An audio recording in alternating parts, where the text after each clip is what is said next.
Good evening, and welcome to another quick glimpse into the book of Deuteronomy. There was a question that people posed to me about what does it mean, and I think it's chapters 12 and chapters 18 of Deuteronomy. It talks about how people would pass their children through the fire, and it was condemned by God, and God said, no one will be found amongst you that does this. It was a deplorable action of some sort. So what does it mean that your children pass through the fire? You put your kids through the fire? Well, although the god is not named, this is a common practice for a god named Molech in the land at that time. And it was a way of gaining prosperity and happiness for yourself and your family. And so basically you would put your newborn child into the fire of Molech. It would be like a statue with outstretched arms, and essentially the child would burn to death. And it was a way of appeasing the god and securing for yourself happiness in that moment in time, and then going forward into the future. It was a way to really secure your happiness and comfort.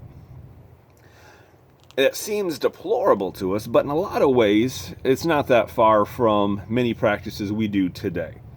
It is a horrid thing, and I don't mean to make light of it whatsoever. And many scholars have made easy comparisons between Molech and the abortion industry today. But I think for a lot of us, that doesn't really touch our lives.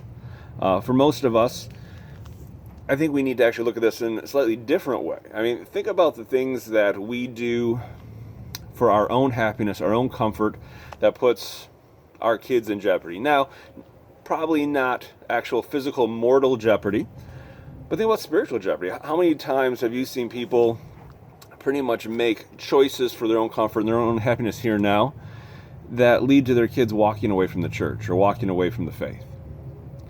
How many times do you see people in church advocate for preferences that cost the church the next generation? It's not that the next generation wants to leave the church, but they feel excluded, and it's made very clear that this church is not their home. Passing the children through the fire, the worship of Molech, it seems horrific and it seems awful, but it's not that far-fetched from many practices that happen today in our world, in which we prioritize our comfort, our happiness right here, right now, and we're willing to make our kids sacrifice for our happiness and for our good. So that's what it's talking about, is about this worship of a god named Molech, and it was all about making sure that you're happy, even at the expense of your children and the next generation.